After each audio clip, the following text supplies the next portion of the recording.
Well, Michael, welcome back to Plato's Pod. I'm very keen to learn about Alfred North Whitehead, who is the subject of today's discussion and a number of future discussions as well as we continue to explore Neoplatonists. And so Whitehead lived from 1861 to 1947, had a very significant effect on our perspective on Plato now, but also in the scientific world. He wrote some very important things, including his Principia Mathematica, which I think we can maybe refer to at some future point. It's a very dense subject, but very essential to mathematical logic, and I think something that is important to science that's now developing. So, welcome and looking forward to talking about Whitehead. Thank you, James.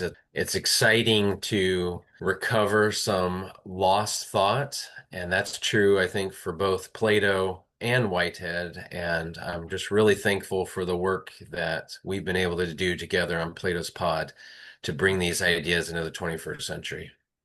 That's great. Yeah, and certainly to bring Plato alive, I think through the eyes of some of these great thinkers, and to let people know that the thinking that Plato started or the thinking that Plato brought to us continues and its importance continues. And I think that's really what the whole purpose of Plato's pod is from this point on, is just to really understand the effect of Plato and that thinking, that line of thinking on our approach to science in the 21st century. And by way of brief introduction, before handing it to you to tell us a bit about Whitehead's life, my understanding of Whitehead's approach to science was kind of a pushback against scientific materialism, which perhaps is the road that science and perception is now taking. That, for example, the world and reality consist of just a bunch of discrete particles interacting for whatever reasons and producing we call reality.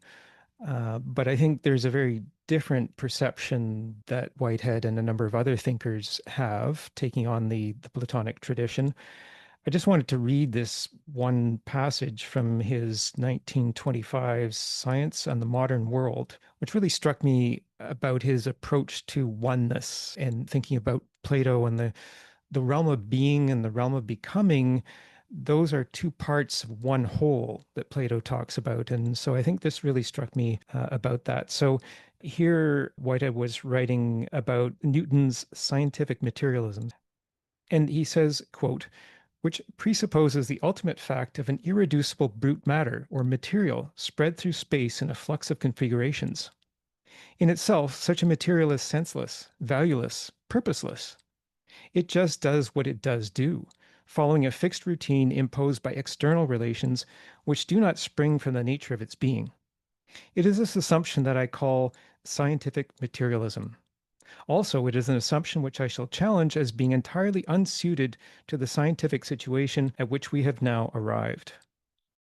Maybe that's a point that we could start at in terms of the context in which Whitehead lived and was writing and teaching, the fact that he went through two world wars, the Great Depression, and there was much change, I guess, during that period in terms of the world's approach to science and philosophy. And so I'm wondering if you could maybe just take us back to that time and give us a little bit of background on Whitehead himself and what in the Platonic world influenced him and his intellectual development. Yeah, that's a really great passage, James.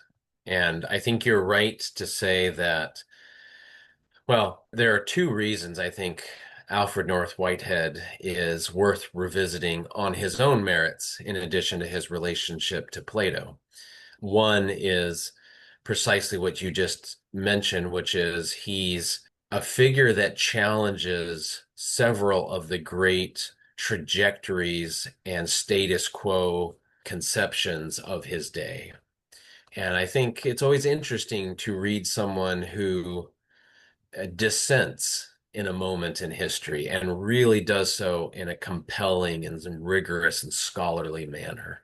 The other reason I think Whitehead is worth revisiting on his own merits is he's one of the two great metaphysicians of the 20th century. And we've already discussed together the other great metaphysician, Alain Badiou, who will write in the latter half of the 20th century, but here we're going much earlier.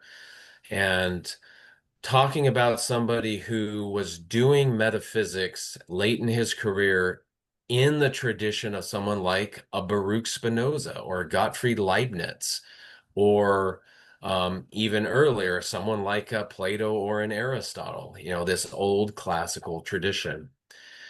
And I think this is really reflective of how Whitehead's life really gets going. As a teenager in the 1870s, he received a classical liberal arts education. It was one of the privileges of being an Englishman at kind of the height of the British Empire. And so he received an education of the kind that Plato and Aristotle really envisioned as what you need to become a full, developed, flourishing human soul. And he went and attended Trinity College at Cambridge in 1880.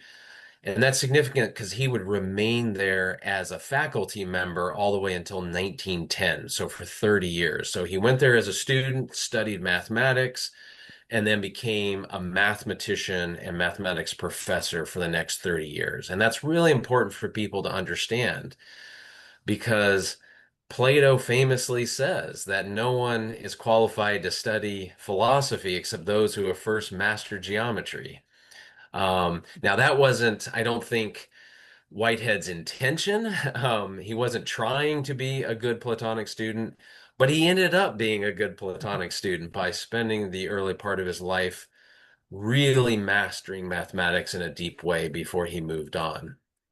Now, there's a famous joke that any Whitehead scholars listening to would be disappointed if I didn't acknowledge this. There's a famous joke that Whitehead never took or sat in on a philosophy class until he taught one.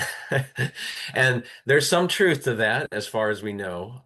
When he was a student at Cambridge, he did not attend any formal philosophy classes. So his first formal philosophy class was one where he was the lecturer at, and I will get that later in his story. But I do want to acknowledge that that does somewhat mislead his educational development because when he was at Cambridge as a student and even as a faculty member, the culture at the college was one that the wider conversations with colleagues at the pub and in study groups and at symposiums, which were still at that time traditional drinking parties, was one where you talked about everything. And so I want to read a quote from Whitehead's biography where he says, "We discussed everything, politics, religion, philosophy, literature, with a bias towards literature. This experience led to a large amount of miscellaneous reading. For example, by the time that I gained my fellowship as a faculty member in 1885, I nearly knew by heart parts of Kant's Critique of Pure Reason." End quote. So I just, yes, he never formally studied philosophy until he taught it, but actually he was studying philosophy informally through the entirety of his time at Cambridge, which again was a 30-year time period. He goes on to say in his autobiography that, quote, "Looking backwards across more than half a century, the conversations that I had have the appearance of a daily Platonic dialogue," end quote. So that's the first thing that I think is really worth noting in that time period at Cambridge. The second thing that is worth noting is that he married his wife Evelyn in 1890. And this is I think the second most important thing to know about Whitehead. Her impact on his view of the world is, in his own words, fundamental. And I want to read a quote here that I think is the single best synopsis of Whitehead's entire thought. This is Whitehead himself writing about his wife, Evelyn. He says, "Her vivid life has taught me that beauty, moral and aesthetic, is the aim of existence, and that kindness and love and artistic satisfaction are among its modes of attainment. Logic and science are the disclosure of relevant patterns and also procure the avoidance of irrelevancies." End quote. So I love that he has this aside on logic and science right after a sentence praising the impact of his wife on his life. But what I'm trying to get at here is she is the person who helps this budding mathematician understand that math and logic and science contribute something really important, but they do not give you the aim of existence, which is beauty. And that is what's going to eventually lead him to undertake this renaissance of Plato. In fact, you could describe the entire trajectory of his life out of that quote. Because what's going to happen, as I'm going to describe now, is his life is going to become one where he focuses on logic, becomes disillusioned with that. Then he focuses on science, becomes disillusioned with that, and finally focuses on metaphysics, where he tries to understand how value and importance find themselves in the fundamental fabric of reality as we understand it. Okay, with that kind of preview of where we're going, I'm now going to just highlight key points. I'm not going to give all the detail of Whitehead's life. The next most important thing that happens is in 1898, Whitehead will publish a book called A Treatise on Universal Algebra that he says in the book is volume one. Okay.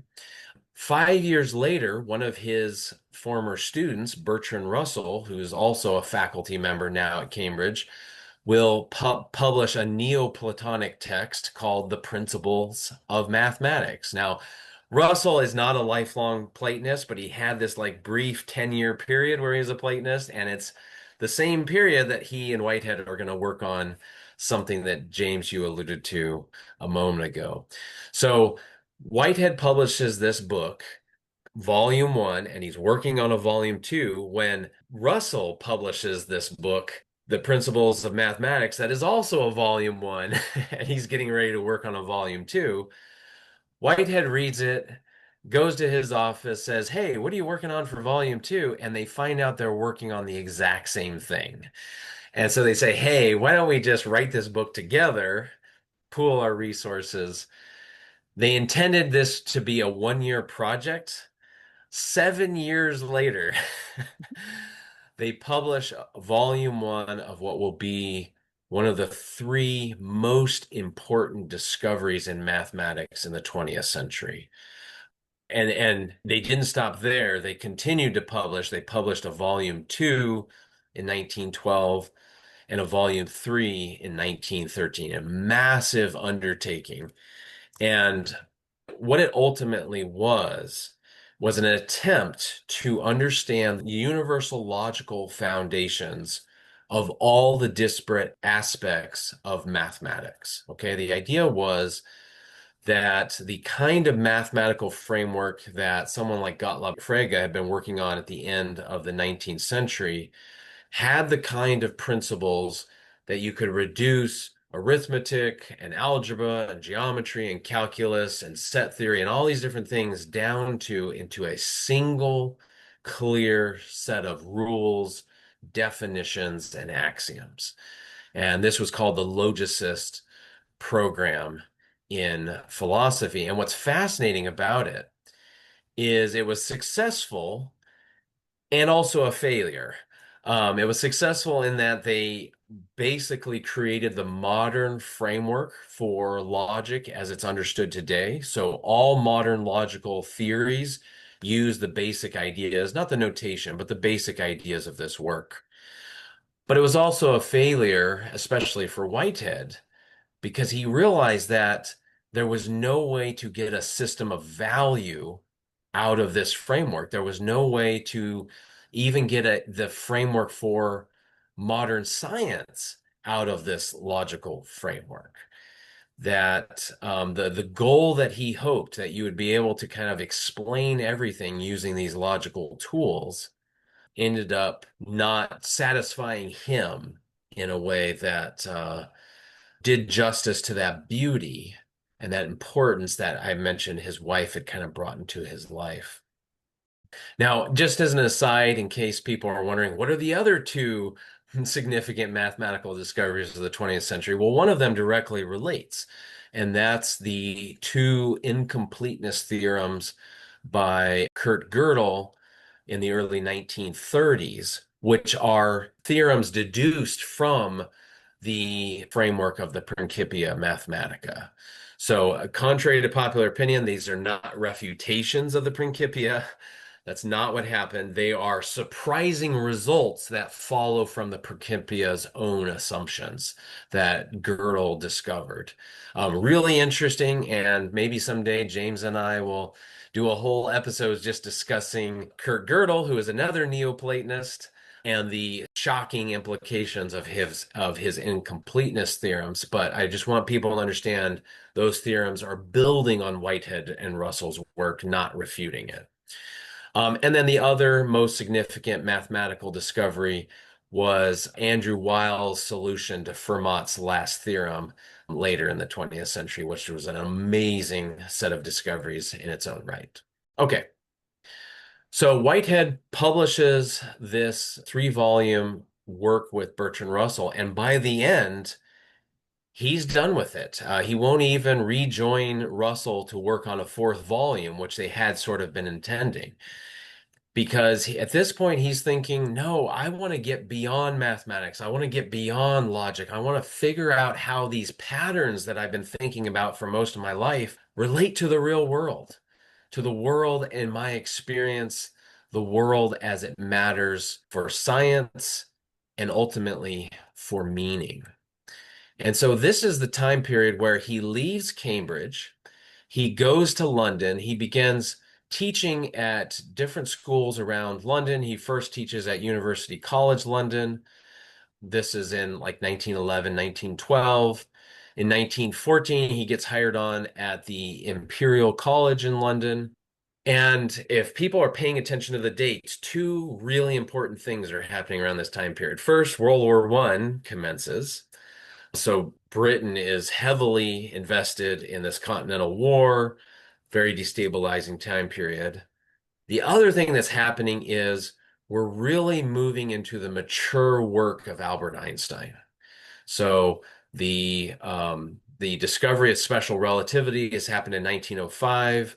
In the early 1910s, Minkowski space-time is starting to be developed, and this is going to lead to Einstein's formulation of general relativity. Well, Whitehead is a mathematician.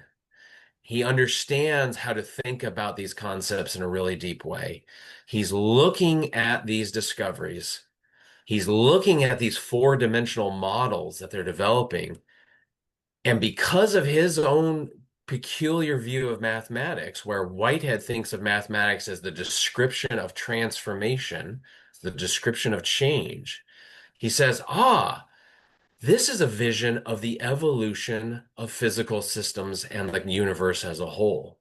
He doesn't look at it as they're describing abstract static theories or a description of an abstract fixed block universe. He sees that they are discovering the principles of evolution for the cosmos. For the next 10 years, Whitehead is going to just try to essentially do some natural philosophy himself, do some natural science himself. He's going to develop his own theory of relativity that kind of competes with Albert Einstein's. He's going to try to come up with a framework of how to combine logic and math with the observations of the natural sciences. And this work is going to lead to Harvard University extending an invitation to him in 1924, I think, to come and join the Harvard faculty in the philosophy department as the inaugural philosopher of science. They didn't want a philosopher. They wanted somebody who really understood the cutting edge science that was happening on the continent at the time. And that's what Whitehead has been thinking about this whole time. But what the Harvard faculty didn't realize is that he was just coming to the end of his reflections of realizing that natural science could not provide its own foundations to explain this evolutionary framework that he's been thinking about, and ultimately to explain how this evolutionary framework produces meaning and value in the universe.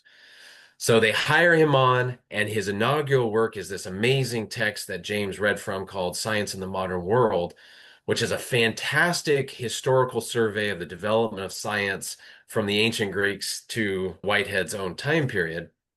But he ends the book by basically saying science cannot provide its own foundations because science has been built on these assumptions that it presupposes but cannot justify. Some assumptions like the materialism that James mentioned in that quote. And so, in order to reinterrogate those assumptions, Whitehead says we have to do metaphysics. And in order to do metaphysics, we need to go back to the beginning of metaphysics, which is Plato, and we need to work through the tradition of metaphysics back to the present. And that is going to be what Whitehead occupies himself with for the next 2 decades for the remaining of his tenure at Harvard. And so it starts with Science in the Modern World, happens through a few other books that happened between 1925 and 1929. But in 1929, he gets an invitation to give the Gifford Lectures at the University of Edinburgh in Scotland. And these are intended to be lectures where the lecturer gives a statement about God and religion, but from a not a non-religious point of view, but from a point of view where you're not assuming any particular religious outlook. So you're not assuming a particular set of scriptures or a particular set of dogmas or anything like that. You're just using, philosophy, the sciences, anthropology, the humanities to talk about God and religion. And so Whitehead gives this set of lectures that are basically his framework on how to understand the universe from a non-materialistic point of view. And he ends the lectures by talking about how he thinks God fits into this whole framework. And that's a work that he would call Process and Reality, which is kind of his magnum opus.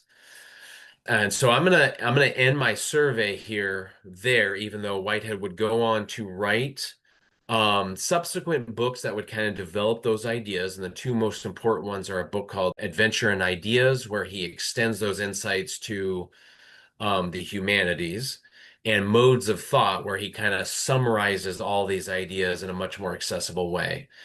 But Process and the Reality is the core work where Whitehead does two things. The first thing he does is he says, Plato basically started us off on the wrong foot. And we need to go back to Plato and figure out how to build on the foundation he laid to understand the discoveries of modern science the right way.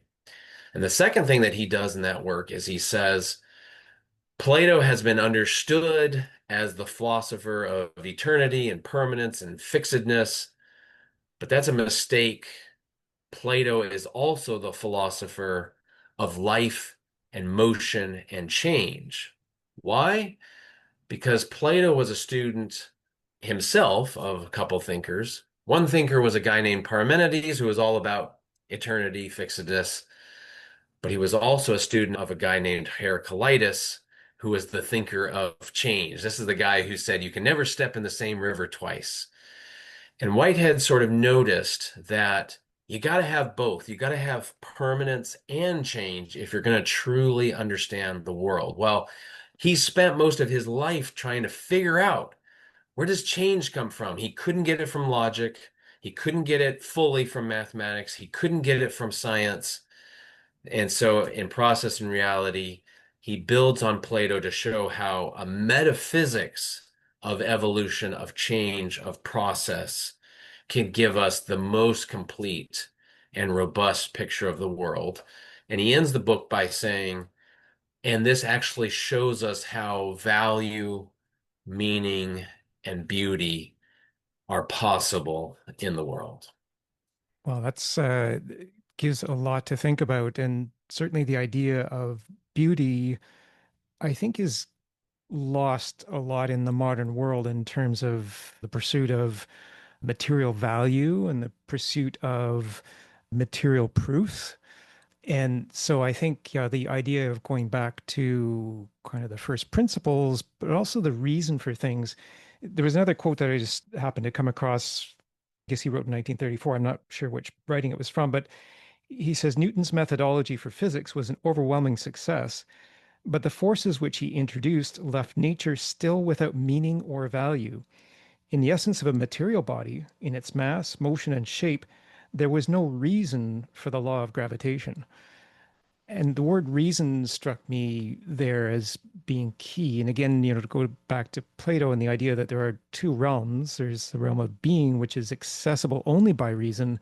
And then there's the realm of becoming, which we access with the five physical senses. And that's the realm that's always changing, the realm that's always in motion.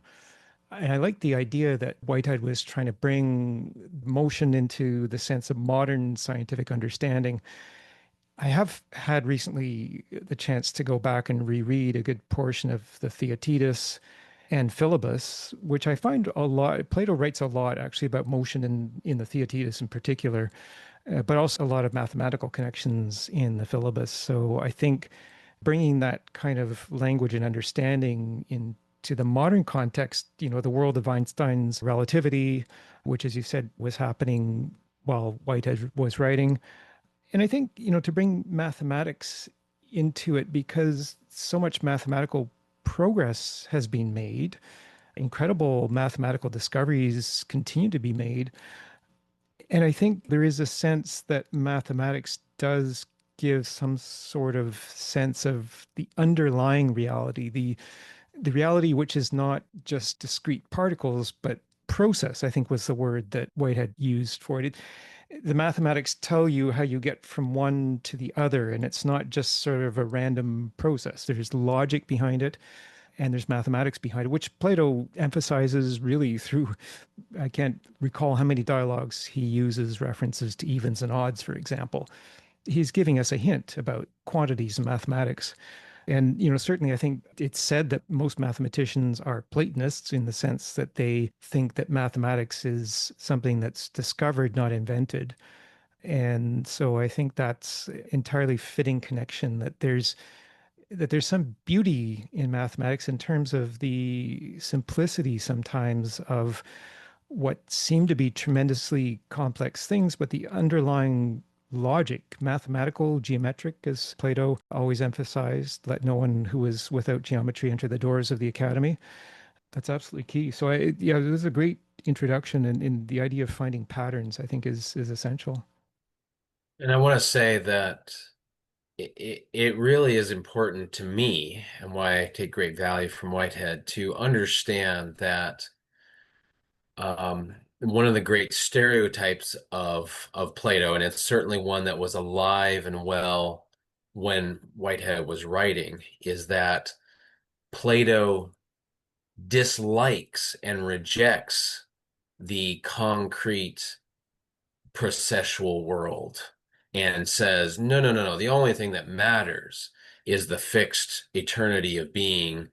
And so, hate the body, hate the material world, love the forms. And that's really a misunderstanding, a mischaracterization of what Plato thought. And I think that's something we've spoken to many times on this podcast already. And so I appreciate that Whitehead does a lot of work to show how what he's doing and what Plato's doing is instead trying to help us to understand that the goodness of being is present in the world of becoming, that these are not two separate worlds or two aspects of one world, and that the value and importance of our world comes from its rootedness in the goodness of being.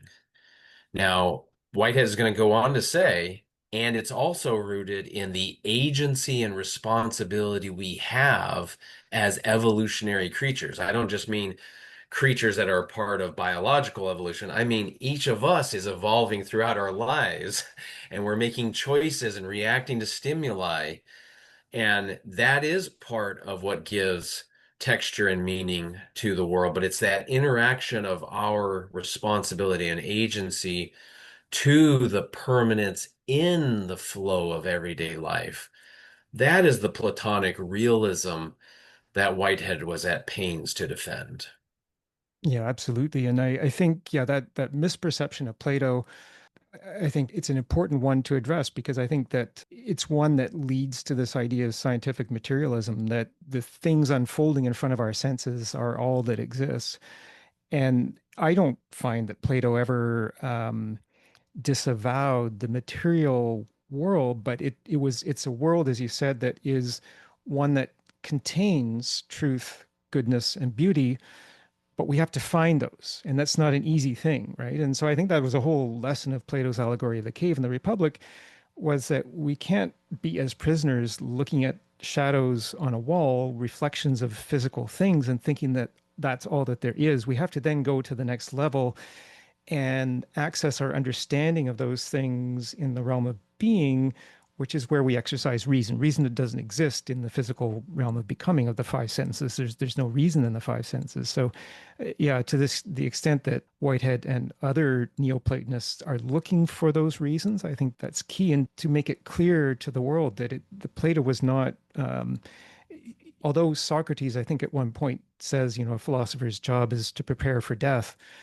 I don't think that that was the idea that one just has to suffer through the world of material becoming, but it's one always has to prepare for that understanding, which is really paramount, I think, to making our way through that world of becoming.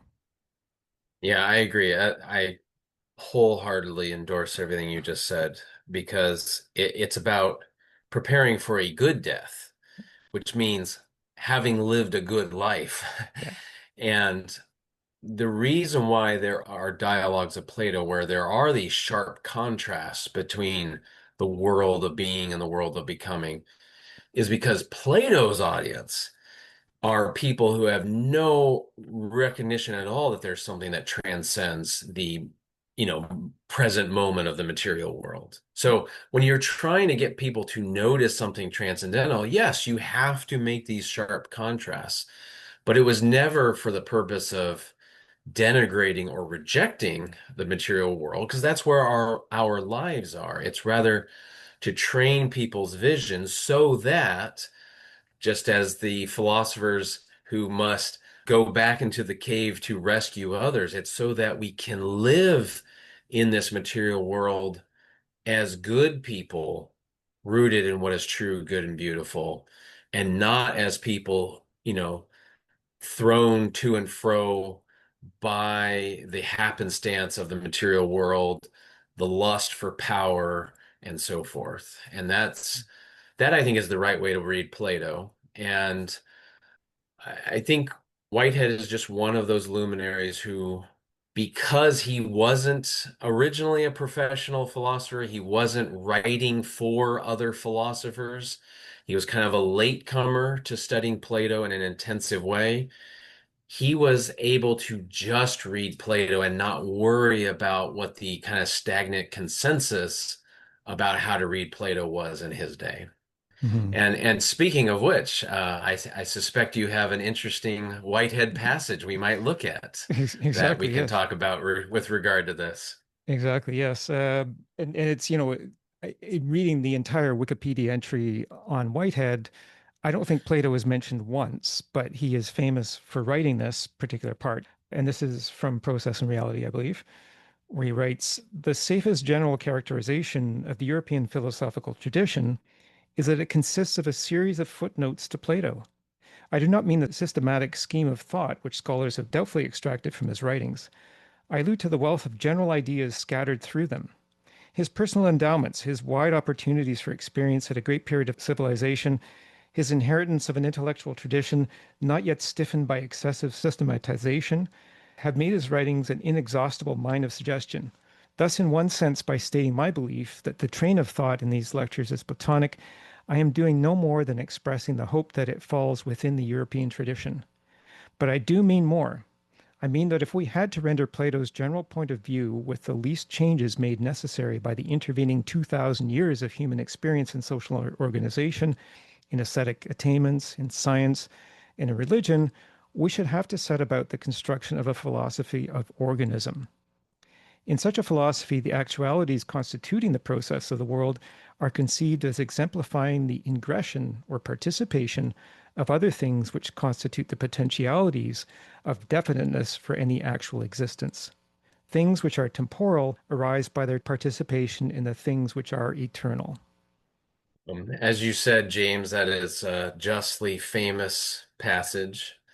And it's worth going through some of the parts of these in detail. So he opens by saying that his intellectual legacy as a member of this whole Western European intellectual tradition is he's looking at all the great ideas that he's confronting that have been written about in his time period over the last few hundred years, and he's noticing that all these great philosophical ideas in Hegel and Kant and Hume, earlier in the medieval tradition with people like Anselm or Aquinas, that many of them are reacting to questions that when you ask, well, who first asked the question?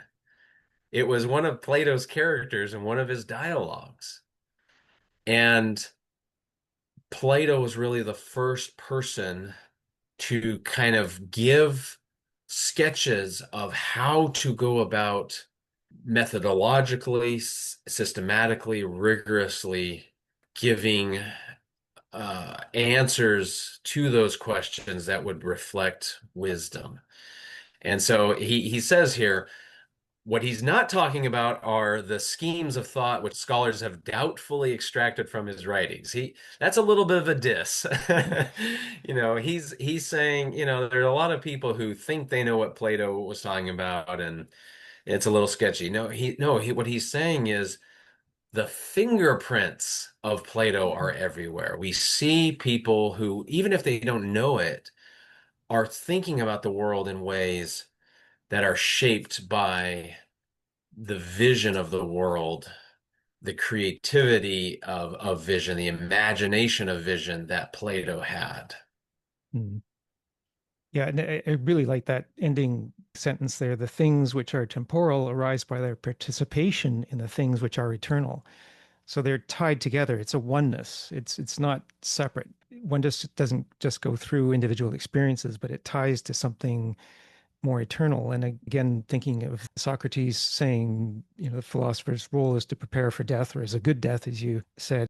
Socrates also said the unexamined life is not worth living. And so what does one do when one examines is to reflect on time, right? And I think that's where we're all perhaps looking for the eternal. I think, certainly mathematicians are looking for the eternal. I mean, I think the holy grail of mathematics, well, one of the holy grails of mathematics, for example, is the Langlands program, which is trying to tie geometry, trying to find the bridge that ties geometry to arithmetic, to tie shape and number basically together. And Plato wrote a lot about on shape and number. Shape is in the Meno, for example. Shape is the limit of a solid. There's a statement there that Plato made, well, through the words of Socrates or through the mouth of Socrates, but it's an important statement about what we're coming to understand in modern science with things like the theory of relativity is how these objects, whether they're particles or part of some sort of continuum, how they actually form shape and how they do things. And it's not a random process. So I think that's very clear in what he had to say. And as you said, he's going about trying to bring our understanding of Plato into the context of the world of general relativity. And when he says, if we had to render Plato's general point of view with the least changes made necessary by the intervening 2,000 years of human experience, we should have to set about the construction of a philosophy of organism. So maybe if you could just explain what he means by organism in that. Yeah, so that's probably the phrase that caught listeners most off guard. That's not how you expect that sentence to end. Philosophy of organism. Um, we're going to, in a few moments, we're actually going to elaborate on that phrase a little bit more by reading the key passage from Plato that explains what he means by that. But as a kind of preview, Whitehead understands Plato to be using a particular metaphor for understanding the universe as a whole. And that metaphor is the metaphor of organism or living thing. And that is in contrast to other metaphors one might use, like dead matter, or the popular metaphor in Whitehead's day and leading up to his day, mechanism, machine. These are all metaphors that we use as kind of these overarching frameworks of how to understand the world. And against the materialism of his day, Whitehead is very intentionally positioning organism as the competing metaphor. And he is getting this directly from a key passage that Plato puts on the in the mouth of Timaeus in that dialogue called Timaeus. Well, it's not really a dialogue, it's more of a speech, but it's this kind of story that gets told about the creation of the universe. And so he looks at what Plato is doing in that particular text and says, "Oh, wow, that actually dovetails really nicely with what Einstein is doing in thinking about how the cosmos as a whole evolves in this space-time continuum. We can actually see this as the universe as a living thing that changes over time." And so he says, wow, we could update Plato to the contemporary age by starting from that passage in the Timaeus and building outwards. And go ahead, James. You're going to jump in there. Go ahead.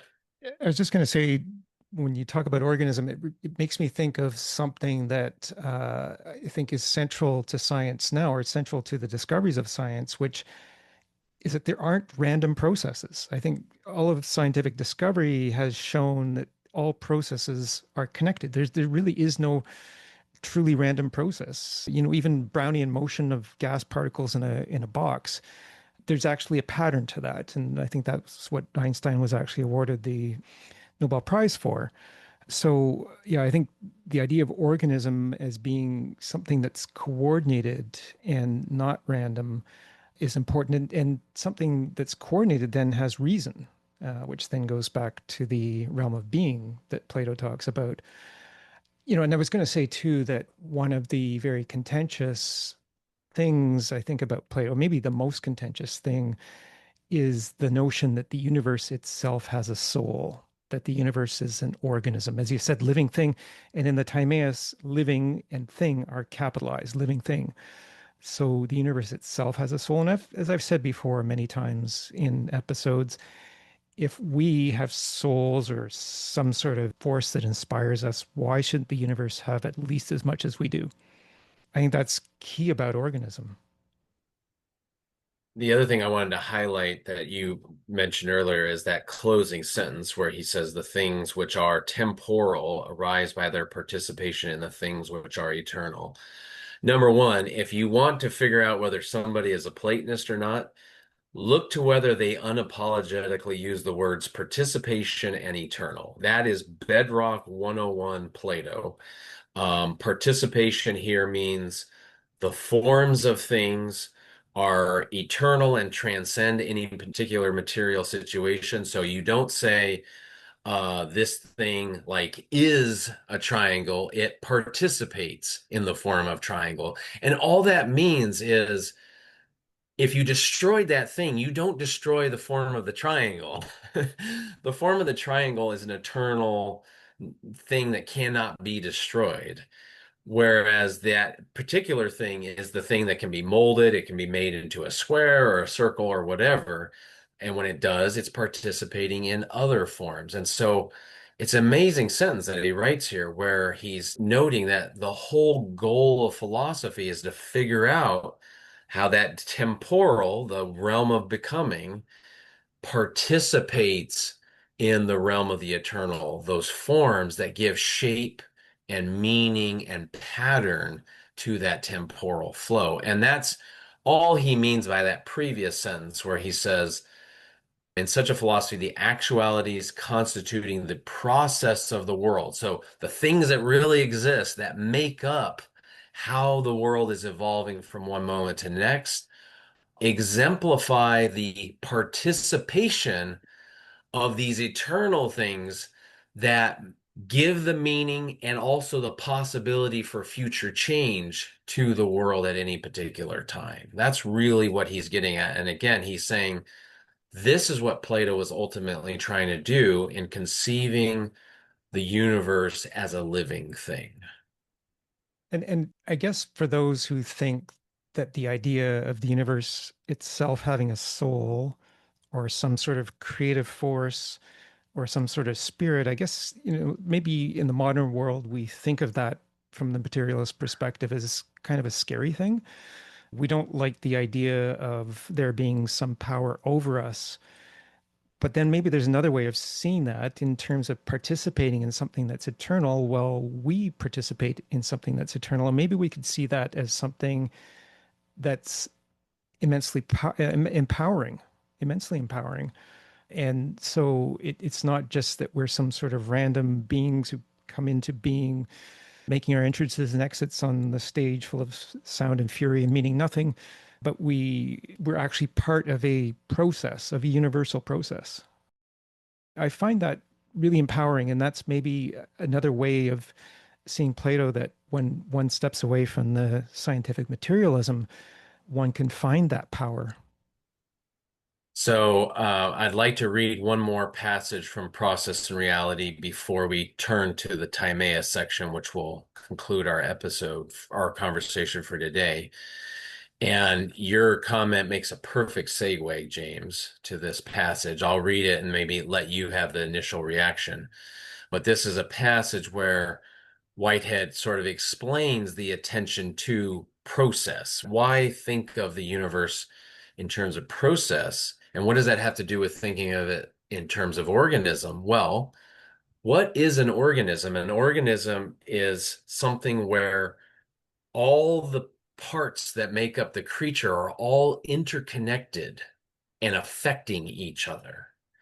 And that is how Whitehead is going to think about process, and why he thinks Plato is so important for all this is it's not just that things were different between moment A and moment B. It's that the transformation from A to B happened because of how all the things in the system all related to and impacted and altered one another. And so he's going to bring in this insight from Heraclitus in this passage that I'm going to read here to say it can't just be that we think about the realm of being with the forms, which are fixed and eternal. We also have to think about the realm of becoming and its interrelatedness.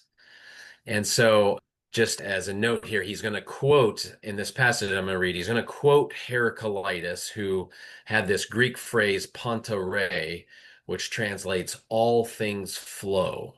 And he's going to say, this is as important to metaphysics as the eternal things like the forms. So this is from Process and Reality, page 208.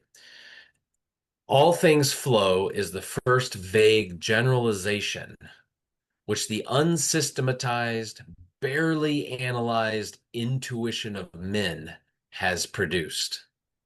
It is the theme of some of the best Hebrew poetry in the Psalms. It appears as one of the first generalizations of Greek philosophy in the form of the saying of Heraclitus. Amid the later barbarism of Anglo-Saxon thought, it reappears in the story of the sparrow flitting through the banqueting hall of the Northumbrian king. And in all stabilization, recollection lends its pathos to poetry. Without doubt, if we are going to go back to that ultimate integral experience, unwarped by the sophistications of theory, that experience of whose elucidation is the final aim of philosophy, the flux of things is one ultimate generalization around which we must weave our philosophical system. The elucidation of meaning involved in the phrase, all things flow, is one chief task of metaphysics. I like the reference there to integral experience. It's the integrating of all of the experiences. It's not just one experience being randomly disconnected or randomly connected to another, but it's the integrity of the whole process. Again, I think that's what modern science is discovering is how these processes happen. But maybe the why question is of lesser importance. But I think that's maybe what Plato and Whitehead are both trying to emphasize is, the what's behind the integrity of it all.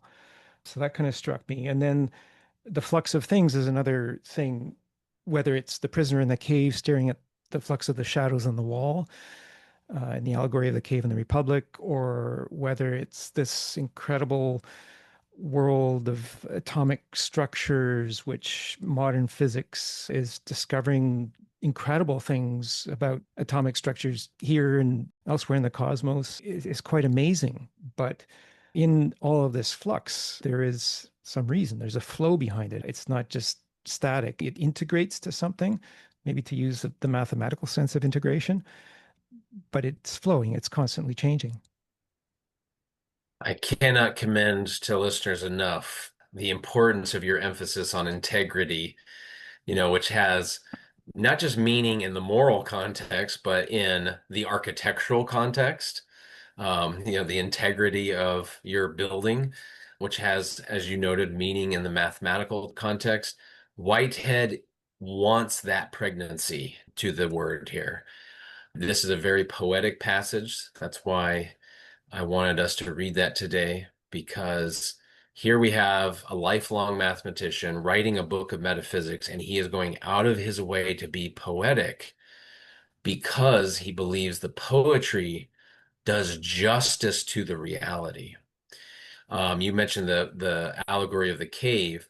When a prisoner is dragged out of the cave and is forced to look at the world in the sunlight, Plato does not say the world viewed by the sunlight has no flux.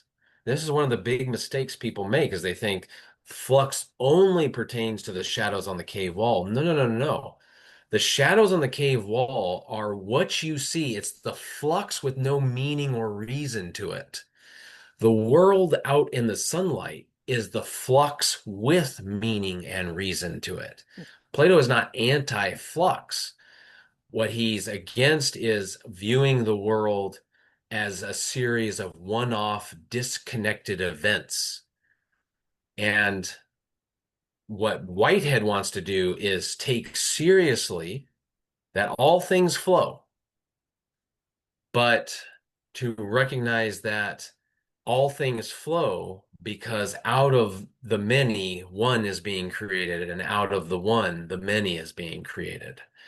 And I just want to highlight for those who are still learning about Plato, part of what Whitehead is doing here by emphasizing this quote from Heraclitus as being fundamental is he's trying to get people to appreciate that Plato had many teachers. Sometimes people say, well, Plato, he only learned from Socrates and a guy named Parmenides.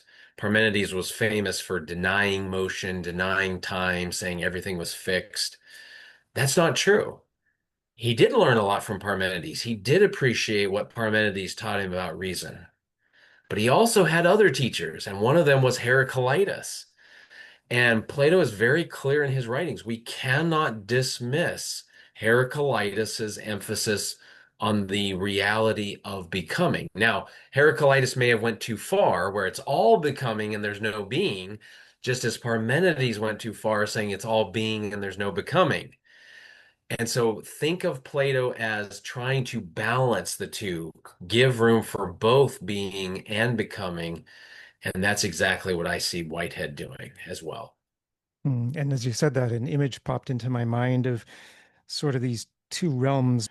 Maybe they're circles touching each other, and it's to find the intersection of those two realms, right? So the realm of becoming is what we see with our five senses, but then the realm of being is where it's all rooted. To use another mathematical term, the root of something, well, the root of a number tells us where the number comes from. And then the root of a thing that we see or a thing that we experience, it's tied to something. It just doesn't come out of nowhere. I mean, the one thing that physics teaches us now is that something doesn't come from nothing. So there's always a cause. And this is another point that Plato makes in his dialogues. Everything comes to be from a cause. Things don't come to be randomly. Yeah, I think that's really an interesting quote that you read there. Maybe I can go on and read this quote from the Timaeus, because I think this draws together a number of the things that we've spoken about today. And this is from Timaeus 36e to 37d. It stops just short of my favorite section of Timaeus, where he talks about time, which is at 37e. But this is an important passage, and it talks about what I mentioned earlier about the soul and the universe itself having a soul.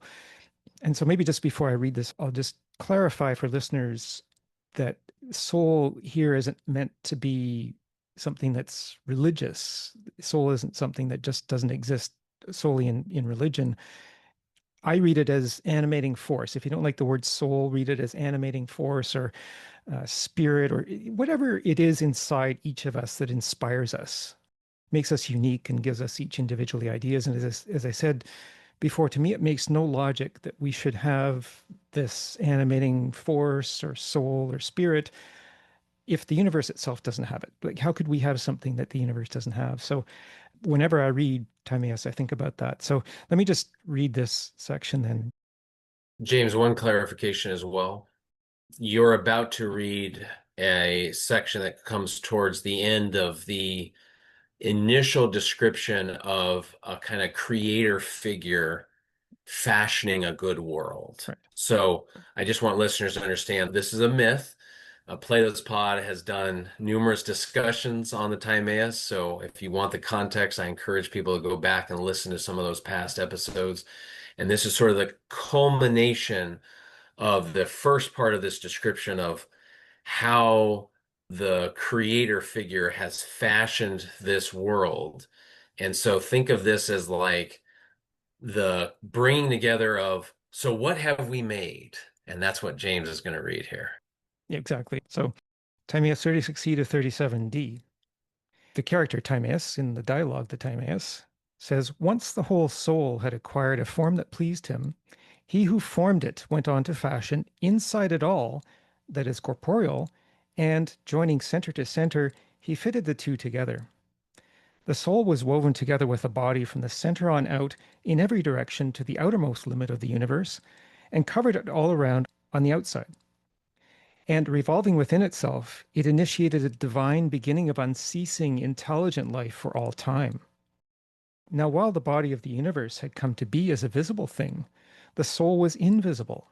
But even so, because it shares in reason and harmony, the soul came to be as the most excellent of all the things begotten by him who is himself most excellent of all that is intelligible and eternal.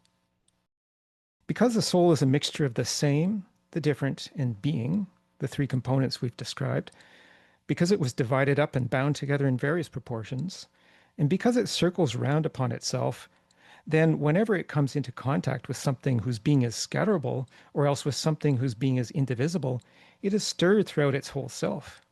It then declares exactly what the thing is the same as, or what it is different from, and in what respect and what manner, as well as when, it turns out that they are the same or different and are characterized as such. This applies both to the things that come to be and to those that are always changeless. And when this contact gives rise to an account that is equally true, whether it is about what is different or about what is the same, and is borne along without utterance or sound within the self-moved thing, then, whenever the account concerns anything that is perceptible, the circle of the different goes straight and proclaims it throughout its whole soul. This is how firm and true opinions and convictions come about. Whenever, on the other hand, the account concerns any object of reasoning, and the circle of the same runs well and reveals it, the necessary result is understanding and knowledge. And if anyone should ever call that in which these two arise, not soul but something else, what he says will be anything but true.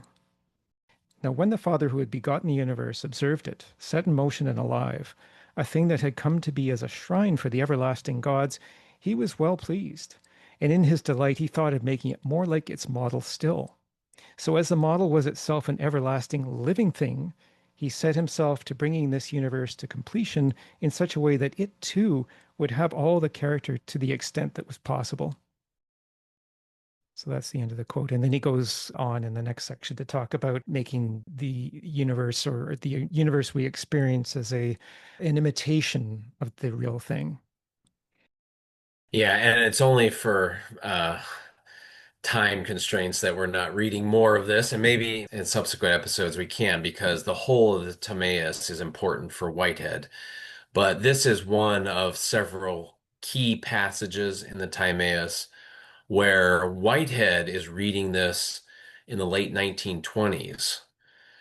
And what he's seeing here is a description of a body where every part of the body contributes to the whole, and where that body is organized by these eternal forms and is a reflection of the life and goodness of its creator. That's really the heartbeat here. That the two descriptions here is this is a soul and it's a living thing.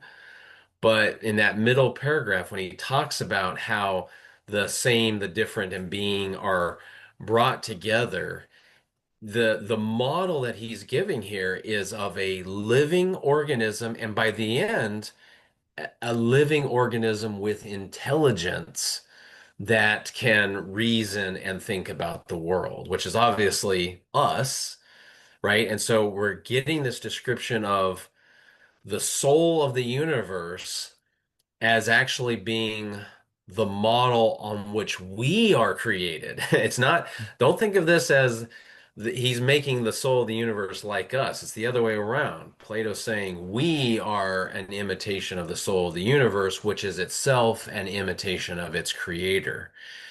And what Whitehead is taking from this is, as people could hear in the quote, he sees the mathematics, the scientific theories that are sort of, in their primeval form here being described as patterning this universe. But the result of the pattern is not an abstract object. It's not a block universe set in time. It's a living thing that is, as you heard James read at one point, self-moved. It moves itself. Well, what is self-moved? Organisms, creatures. Like I can get up and walk out of my chair if I want to. I'm a self-moved thing. And that's how he's describing the universe. And so that Whitehead reads this and he says, that is a philosophy of organism. And that is the kind of framework that will do justice to and explain general relativity, and also he thought the very nascent quantum mechanical theories that were starting to emerge in the 1920s as well. Mhm. And I know we'll talk about the sophist in maybe our next session, one of Whitehead's favorite sections of the sophist. But the interesting thing here is that in this section, the character Timaeus talks about the same, the different, and the being, which are three of the five key forms that are introduced in the sophist. The other two key forms are change and rest. So there's three key forms introduced here. It's the same and the different and being. And I think that's really to understand that the soul operates by distinguishing these things. The soul understands what being is, or looks for that eternal being. It looks for sameness and difference in the world of becoming.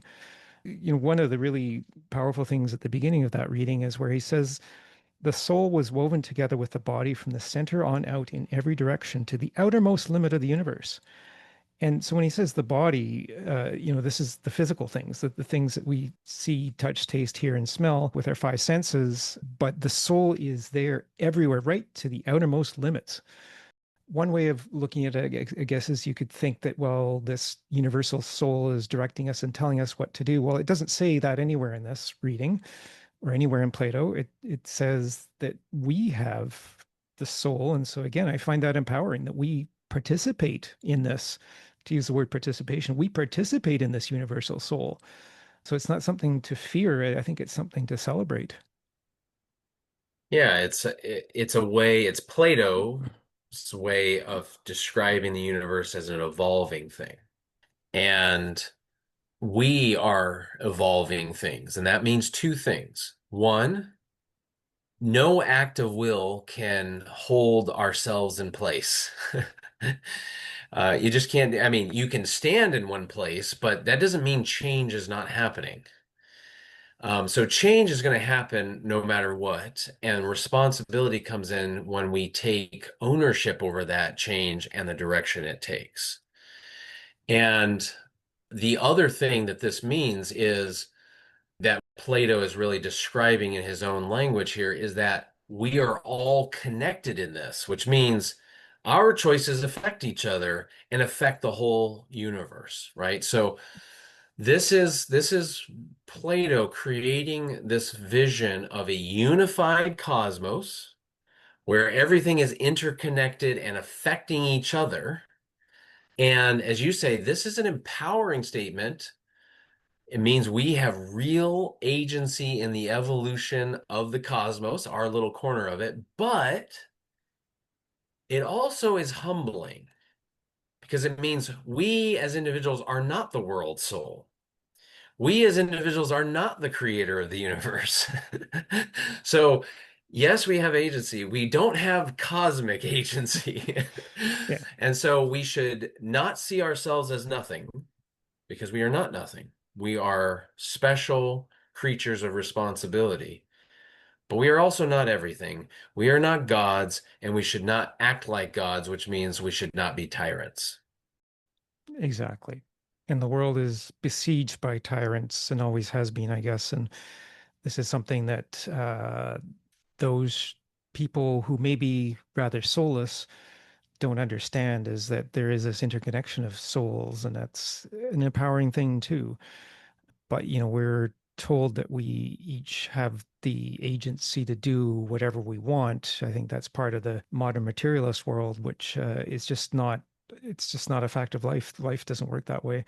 And I think, the quantum universe doesn't work that way as well. Everything in the quantum universe is connected. And again, I think in modern science, this is what's being discovered as they try to perfect a quantum computer. If the act of even observing a quantum process changes it, which is a sign that there's something invisible happening there. And when in the beginning of that reading, Timaeus says the soul was invisible. Well, we know that the soul is invisible because we know there's something inside us that we can't see, but it exists. And I think that's a call to understand that there's more than just the physical realm of becoming. There is something more timeless and eternal that really is accessible to us. It's an empowering message, I think. Well, and to finish your sentence, accessible to us by reason. Yeah.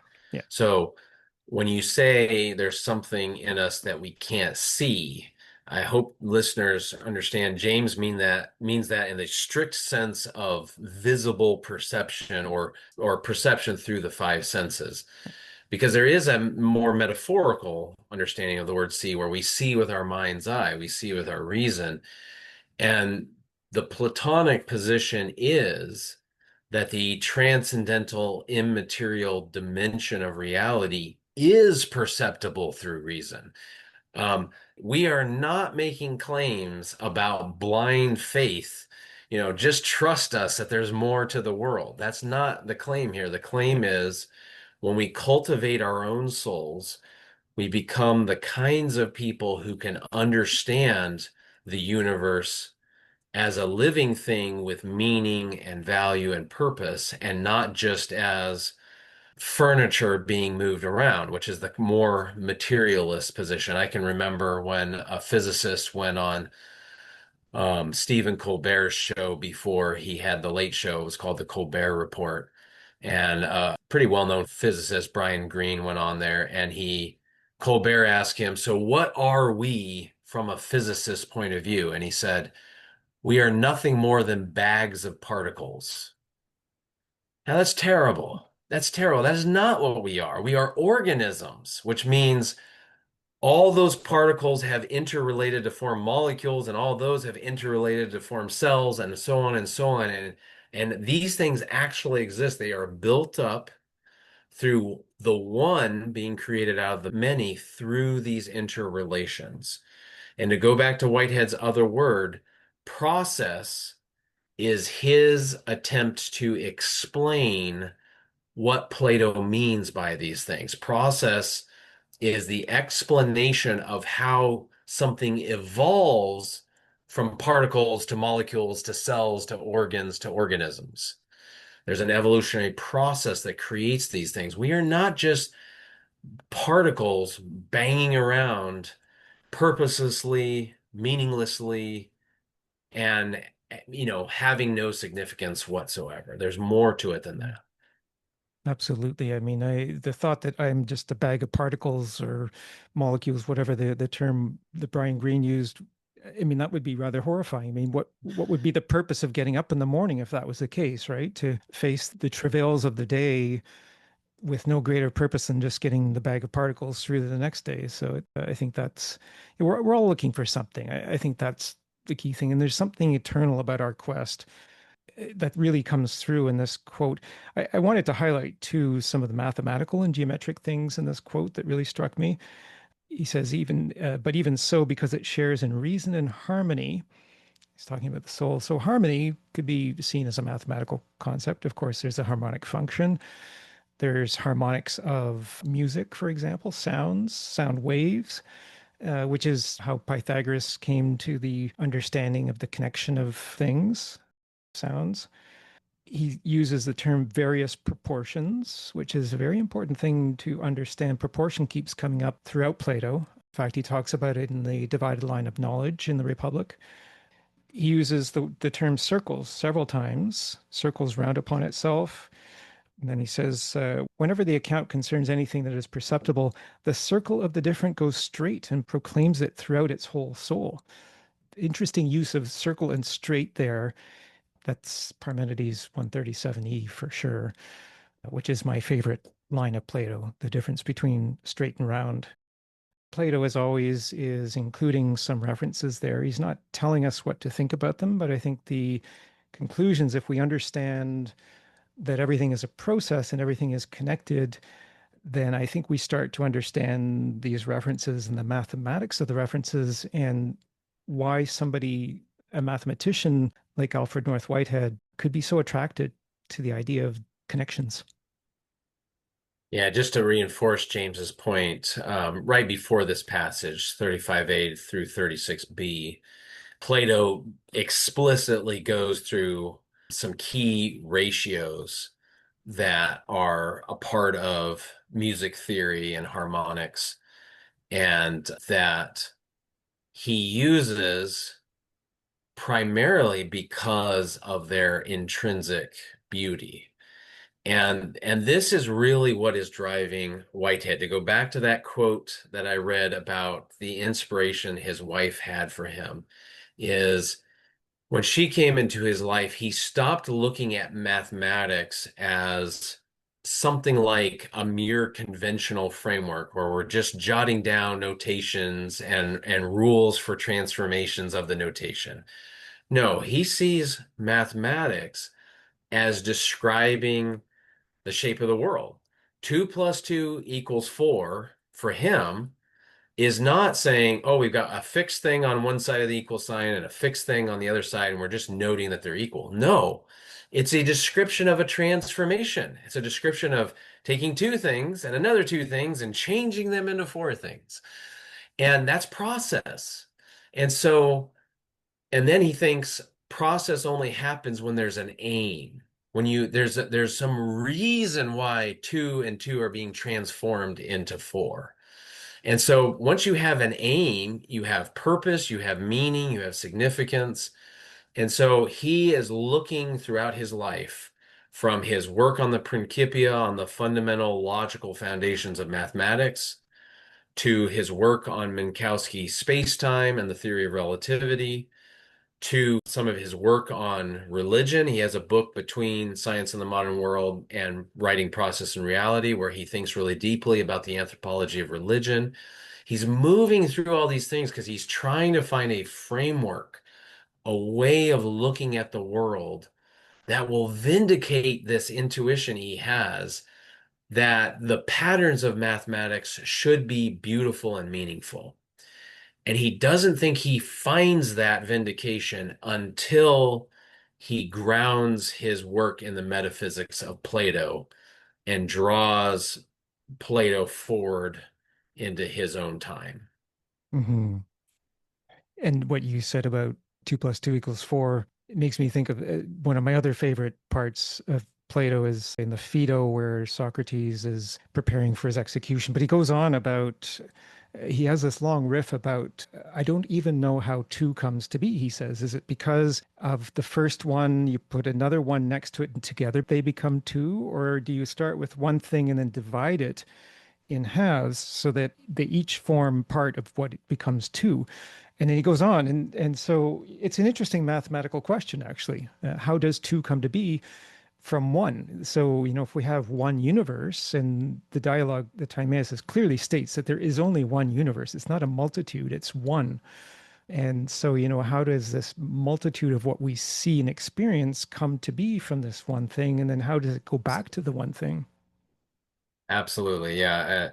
For listeners who don't know, James is stating the problem of the one and the many, which was one of the central problems that Plato was really the first to, fully state as a philosophical problem. Obviously, he gets some of this from someone like Parmenides, but it's really the first to systematically state the problem and work on it. And this is absolutely animating all of Whitehead's work. He thinks if we can give a theory of process, which is the thing that's between the transition from the one to the many or vice versa, then we will have a robust and rigorous answer to that. I'm going to let James have the closing comment here, but I want to say one last thing, which is to kind of tie all these threads together. Whitehead was one of the great anti-materialists of the early 20th century. He was kind of combating the logical positivism that kind of became popular in the 20s and 30s, this view that everything can be reduced to mathematics or empirical observations, and anything that couldn't be was just malarkey. So this led to this widespread dismissal of religion and ethics and art and all kinds of stuff. Whitehead was strongly opposed to that. And really, one can think of what he's doing as saying, okay, I want to understand how to formulate an anti-materialist metaphysics, what I would call an idealist metaphysics. To do that, I'm going to go back to the beginning, sort of the first great anti-materialist, Plato, and I'm going to read the philosophical tradition forward from there. We've only been talking about Plato today because we want to understand what Whitehead has to do with Plato as a Neoplatonist, but his work is actually a reading of the history of philosophy, not just Plato, the history of philosophy. And he does that because each step along the way, he's trying to figure out where are the materialist mistakes happening and how can we observe that and correct for that at each step along the way so that when we get back to the 20th century, we can draw on those lessons to avoid those mistakes in his time. And then his value for us is how can we avoid those mistakes for our own time? Hmm. Yeah, such an important lesson, I think, for today, especially with the power of technology that we are developing, to understand how it can be applied to improve or to better to the betterment of the whole rather than to the oppression of the many. I think is maybe a very key thing that we need to understand is maybe getting at the philosophy of technology. We have this powerful, powerful tool now. And what is our reason? What's our reason and purpose for it? So I think that's a key lesson and something I'm very keen on learning more about Whitehead's answers to scientific materialism and how we can apply those answers in today's world of quantum technology and the wonderful things that we're discovering. I think, yeah, we can not only bring Plato to life as we've been doing, but I'd like to bring Whitehead back to life and kind of read forward from the point that he left off to the point where we're looking at it now and really understand. So I'm looking forward to our next discussion and series of discussions, actually, where we'll read some of what Whitehead himself has written, other than the two sections that we looked at today, but there's many other parts that he wrote about, and kind of again explore these themes that I think you've helped to put together so well, Michael, is how it all ties back to beauty and purpose, I think is the key. Yeah, to take what we know about the natural world and to bring it back to the realm of reason and being, that kind of eternal world, I think is something that I'm going to find very empowering. Wonderful. Thank you, James.